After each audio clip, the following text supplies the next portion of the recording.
ouvert maintenant. Vous connaissez l'histoire. L'esprit de Jésus-Christ va tuer Ananias et Saphira dans la nouvelle alliance, dans la maison de prière. Pourquoi? Parce que pendant que le peuple de Dieu pratiquait pleinement le sacrifice et la prière, Ananias et Saphira voulaient ruser. Ananias et Saphira n'avaient pas compris que lorsque le sacrifice et la prière sont joints, on amène la grâce à une dimension supérieure. La Bible dit qu'une forte grâce reposait sur les apôtres. Ce n'était pas une grâce normale, c'était une forte grâce. Suivez-moi très bien, soyons ensemble. Nous sommes dans Acte 5 à partir du verset 1. Comment le Saint-Esprit va juger instantanément. Et je vais vous expliquer ça dans Malachie 3. C'est très clair. Je ne parle pas des dîmes. Non, on va aller dans Malachie 3. Vous allez lire. Malachie 3 ne parle pas seulement des dîmes. Non, ça parle d'autre chose de très profond. Je dis comment le Saint-Esprit va instantanément tuer. Pas un démon. Pas un démon. Le Saint-Esprit va tuer dans la maison de prière Ananias et Saphira. Est-ce que ce n'est pas possible que dans la maison de prière, ce soit le Saint-Esprit qui te résiste depuis?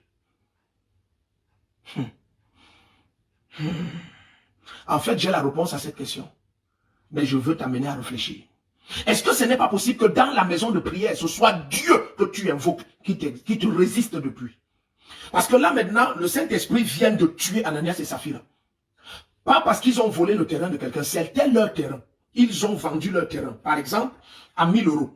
Ils ont choisi d'offrir 500 € appelant ça le sacrifice et garder 500 €.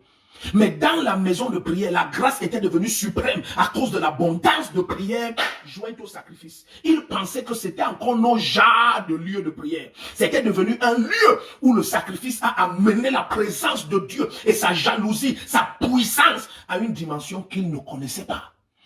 Alors tout d'un coup, l'apôtre Pierre dit, pourquoi vous avez choisi de tromper, de mentir au Saint-Esprit?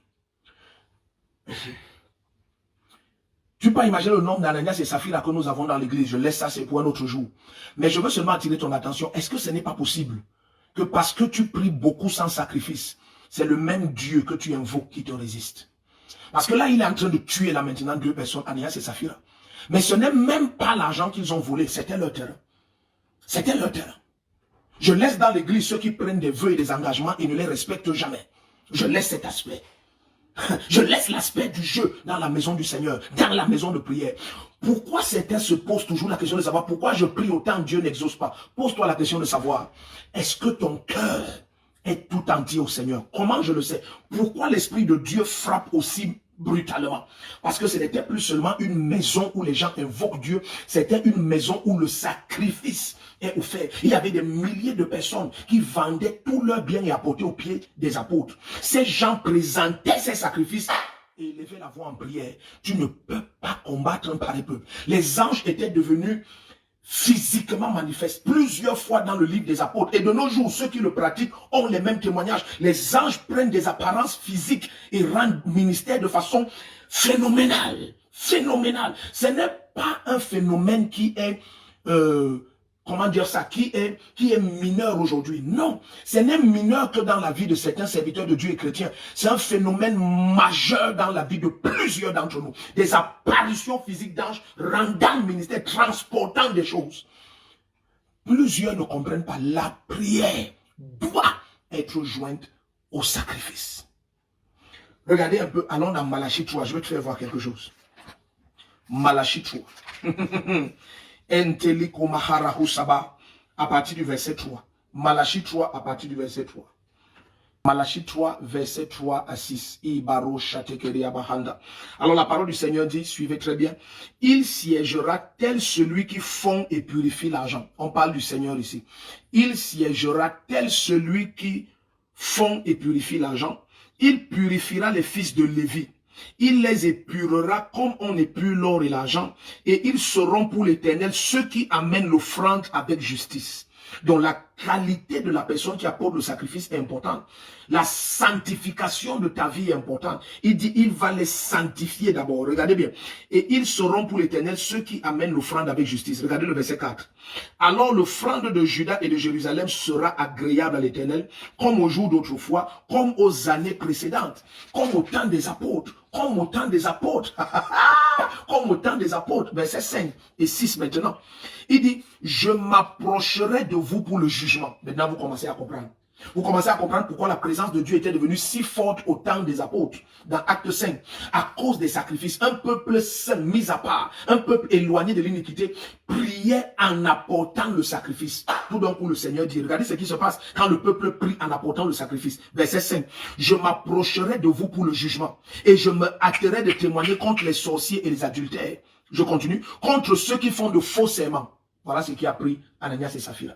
Lorsqu'un peuple consacré apporte des sacrifices au moment de la prière, il faut faire attention. Le Seigneur dit, à ce moment, je me hâte de juger. Je me hâte de juger les adultères et les sorciers.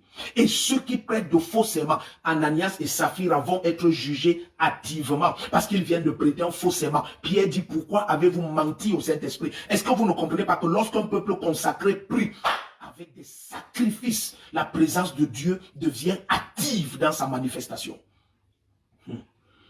Regardez, il dit, je m'approcherai de vous pour le jugement et je me hâterai de témoigner contre les sorciers et les adultères, contre ceux qui font de faux serments, contre ceux qui oppriment le salarié. Qui oppriment le salarié, la veuve et l'orphelin, qui font tort à l'immigrant et ne me craignent pas, dit l'Éternel des armées, car c'est moi l'Éternel et je n'ai pas changé. C'est moi l'Éternel, je n'ai pas changé. Donc, pourquoi parfois on t'opprime en Europe? Il dit que je vais me précipiter de juger ceux qui oppriment les immigrés. Pourquoi on t'opprime en Europe? Et tu pries autant. Les papiers ne sortent pas. L'emploi ne sort pas. Tellement de choses ne bougent pas depuis tant d'années. Et tu pries. Mais ta prière est-elle jointe au sacrifice? Est-elle jointe au sacrifice? C'est ça le problème dans l'église. C'est ça le problème dans l'église. C'est que très souvent nous voulons écouter un évangile qui nous plaît. Mais le Seigneur parle maintenant de sanctification, de prière jointe au sacrifice. Et c'est à ce moment qu'il dit, je vais me hâter de témoigner.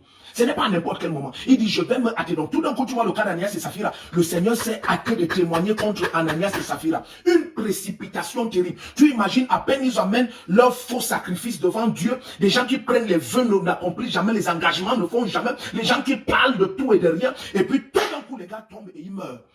En plein culte, Ananias et Saphira sont morts.